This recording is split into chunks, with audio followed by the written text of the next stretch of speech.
आदाब दोस्तों। आप लोगों ने गांव में एक कहावत सुनी होगी, अंधों में काना राजा। इसका मतलब ये था कि जहाँ ज़्यादातर लोग अंधे हों और किसी आदमी को थोड़ा बहुत दिखता हो तो कहें इसको राजा चुन दो। लेकिन हमारे यहाँ राजस्व विभाग में सब अंधे हैं। अब जब सब अंधे हों तो किसको राजा चुनो? तो बोले सब राजा यार, अपने अपने टेबल के सब राजा, जिसको जो समझ में आए लिखे और करे। मैंने एक शिकायत दी थी, बहुत जानदार शिकायत थी, बहुत ज़माने पहले मैंने 2022 में दी थी। वो राम सेवक मौर्य करके प्रशासनिक अधिकारी थे जिला अधिकारी कार्यालय में। उन्होंने एक फर्जीवाड़ा किया था, तो उसी के संबंध में मैंने डीएम को शिकायत दी थी। तो अपर जिला अधिकारी ने उस शिकायत की जांच एसडीएम अकबरपुर को दे दी थी 21 जनवरी 2023 को, कि इसमें जांच करके कार्रवाई करते हुए कृत कार्रवाई से अवगत कराएं। उस पर आज तक कोई कार्रवाई नहीं हुई, तो मैंने उसको आईजीआरएस में डाला। कि मैंने कहा कि श्रीमान जी, अपर जिला अधिकारी ने अपने पत्रांक 14 दिनांक 21 जनवरी 2023 द्वारा एसडीएम अकबरपुर को एक जांच दी थी और उन्होंने आज तक जांच ही नहीं की, ना कोई रिपोर्ट दी। कार्रवाई की तो बात ही छोड़ो। वो आईजीआरएस चला गया, वो एसडीएम अकबरपुर को ही उसका निस्तारण करने को मिल गया। अब एसडीएम बहुत बड़े अधिकारी होते हैं, जनता को लगता है छोटे अधिकारी होते हैं, ना, वो देवता से थोड़ा सा नीचे होते हैं, वो देवता ही मान लो। उनके दर्शन वर्शन दुर्लभ होते हैं। तो वो अब एसडीएम थोड़ी ना जांच करेगा ये सब औवा पौवा कौवा की।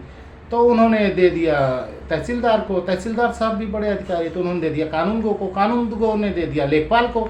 अब लेखपाल बेचारा किसको दे? राजस्व विभाग में उससे नीचे कोई होता नहीं। अब वो लेके बैठ गया कि भाई अब हमको तो करनी पड़ेगी जब हमें मिल गई है। तो वो कुछ जांच वोच नहीं किए। तो एक दिन फ़ोन आया वहाँ से, तो एक साहब ने फ़ोन किया, तो मैं गाड़ी चला रहा था, नहीं उठा पाया। मैंने कॉल बैक किया, तो एक ही मोबाइल में मेरे 2 सिम लगे हैं, तो मैंने दूसरे वाले से कर दिया। तो उनसे पूछा आपने कॉल की? बोले हमने दूसरे नंबर पे फ़ोन किया था, आपने दूसरे से क्यों किया? तो मैंने उनसे माफ़ी मांग ली कि हुजूर गलती हो गई, मैं उसी से करता। कहना नहीं, इसी से बात कर लीजिए। वो मुझे थोड़ा जलवे में लेना चाहता था कि मैं अधिकारी हूँ। तो फिर मैं समझ गया था कि वो बहुत बड़ा अधिकारी है, अभी मैं इसकी चड्डी उतारूँगा। तो फिर मैंने कहा बताइए। तो कहना आपने शिकायत की? हमने कहा हाँ की है।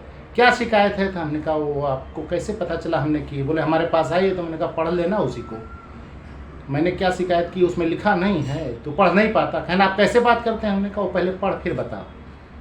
तो उसने कहा वो शिकायत जो आपने की थी वो नहीं मिल रही है, आपने ये शिकायत जो की है ये वाली मिली, इसमें वो विवरण नहीं मिल रहा है। क्या आप कैसे बता सकते हैं कि शिकायत आपने जो की थी कार्रवाई नहीं हुई? तो मैंने कहा कि रात को भगवान आए थे सपने में, उन्होंने बताया कि बेटा अभी आपकी शिकायत पे कार्रवाई नहीं हुई है, तभी मुझे जानकारी मिली। तो बोले आप मज़ा ले रहे हैं? मैंने कहा कैसी बात करता है तू? कह रहा आपको कैसे मालूम कि आपके खिलाफ शिकायत के खिलाफ कार्रवाई नहीं हुई? अरे मुझे नहीं तो क्या तुझे मालूम होगा? मैंने शिकायत दी, अगर कार्रवाई होती तो मुझे पता चलता।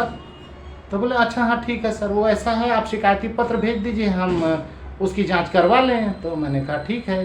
तो मैंने उसको ख़त्म करना सोचा कि जाने दो, कानून गो से क्या बहस करना। मैंने शिकायत उसको कहा कि ठीक है ये नंबर आपका व्हाट्सएप है? बोले हाँ।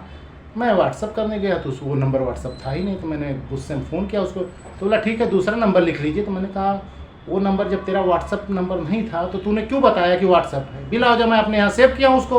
तो बोला ठीक है सर लिख लीजिए, गलती हो गई। तो उसने दिया और मैंने उस पर व्हाट्सअप किया। उसकी जांच रिपोर्ट आ गई। जांच रिपोर्ट पढ़ के मज़ा आ गया। इसमें ना सब अंधे, कोई राजा के लायक नहीं, काना कोई नहीं। सबसे नीचे लेखपाल, फिर कानूनगो, फिर तहसीलदार, फिर एसडीएम, फिर डीएम, पांचों ने मिल के शिकायत को निस्तारित किया है और पांचों अंधों ने कुछ नहीं देखा कि लिखा क्या है। मैं वो लगा देता हूँ उसकी आख्या और पढ़ भी देता हूँ, आप लोग उसको देखिए क्या लिखता है। पहली बात तो आप लोग पढ़ ही नहीं पाएंगे, बहुत बड़े बड़े काबिल लोग नहीं पढ़ पाएंगे। जन सुनवाई पोर्टल पे स्पष्ट शासनादेश है कि हस्तलिखित नहीं होनी चाहिए रिपोर्ट और अपठनी नहीं होनी चाहिए। अगर हस्तलिखित अपठनी है तो जिला अधिकारी उसको सी श्रेणी देंगे, लेकिन जिला अधिकारी कैसे सी श्रेणी दे दे भाई? वही तो ललकारता है कि चाहे जो औवा कौवा नौवा लिख दोगे हम कर देंगे। हस्तलिखित भी है, अपठनी भी है, लेकिन इसका अनुमोदन भी हो गया और स्पेशल क्लोज में अनुमोदन किया डीएम ने। स्पेशल क्लोज में वो शिकायतें अनुमोदित होती हैं जिसकी जांच ना की जा सके, रिपोर्ट नहीं है तो रिपोर्ट पूरी लगाया है। अब पठनी हस्तलिखित है लेकिन डीएम साहब ने कर दिया। अब मैं इन अंधों के बारे में बताता हूँ, पांचों अंधों के बारे में। पहला अंधा इसमें है लेखपाल, जिसने रिपोर्ट लगाई है। लिखता है अमरचंद वर्मा जांच अधिकारी के नाम की जगह पे, पद नाम लेखपाल।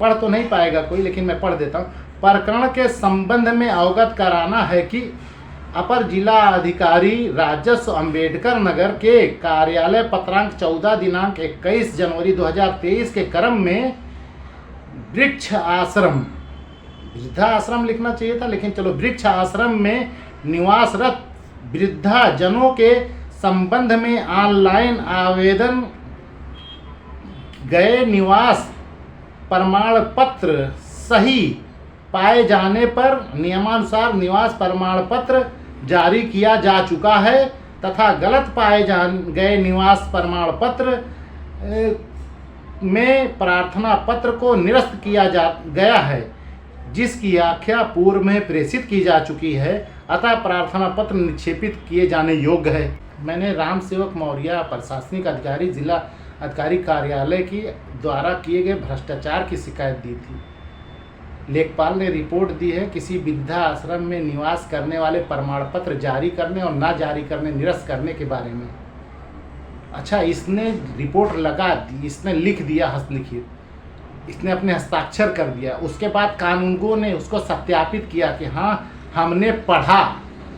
उसके बाद तहसीलदार ने उसे प्रमाणित किया कि हाँ हमारे अधीनस्थ 2 कर्मचारियों ने रिपोर्ट लगाई जो ठीक ठाक लगती है। उसके बाद एसडीएम, जिसको इसकी जांच करनी चाहिए थी, जिसको ये जांच अधिकारी नामित किया गया था मुख्यमंत्री कार्यालय से, उसने इसको अग्रसारित कर दिया जिला अधिकारी को, श्रीमान जी जांच हो चुकी है, निक्षेपित योग्य है, इसको आप अनुमोदित कर दीजिए। और क्या कहने डीएम के, उसने अनुमोदन भी दे दिया स्पेशल क्लोज में कि हाँ रिपोर्ट बहुत अच्छी है। दोनों, तीनों, चारों, पांचों ने कुछ नहीं पढ़ा कि शिकायत में कहा क्या गया था। राम सेवक मौर्य के विरुद्ध कार्रवाई के लिए कहा गया था, जो जिला अधिकारी कार्यालय प्रशासनिक अधिकारी के तौर पे है। यहाँ वृद्धा आश्रम में निवास करने वालों का प्रमाण पत्र बनाया जाए, खारिज किया जाए। अरे राम सेवक मौर्य कोई वृद्धा आश्रम में रहने वाला आदमी है क्या? वो जिला अधिकारी कार्यालय वृद्धा आश्रम है, वहाँ बूढ़े ठेले रहते हैं। लेकिन कुछ भी लिख देता है और कुछ भी कर देता है। अब ये 5 अंधों ने इसको निस्तारित कर दिया मिल के, जबकि एक भी आदमी अगर इसको देखता पढ़ता तो वहीं खारिज कर देता, लेकिन नहीं। अब उसके बाद डीएम क्या गया, हमारा जिला नंबर 1 पे आ गया है। एडीएम साहब ब्रॉडकास्ट पे आके बोलेंगे नहीं बहुत अच्छी रिपोर्ट लगाई जाती, हमने कई लोगों के खिलाफ कार्रवाई भी की है। नाम कुछ लोग जीवन में नहीं बता पाएंगे किसके खिलाफ कार्रवाई, लेकिन बहुत लोगों कार्रवाई भी की है। ये रिपोर्ट है, इसका क्या करूँ? इसमें डीएम इन्वॉल्व है, उसने अनुमोदन किया। स्पेशल क्लोज का अनुमोदन डीएम को कह ही नहीं सकता कि हमने नहीं दिया, वो किया है। मैं गारंटी के साथ कहता हूँ, नहीं किया तो बोल दे नहीं किया है। एसडीएम की तो बात ही छोड़ो, वो डायरेक्ट मुख्यमंत्री कार्यालय से उसे जांच अधिकारी नामित किया गया है, और फिर भी उसने जांच लेखपाल से करवा दी।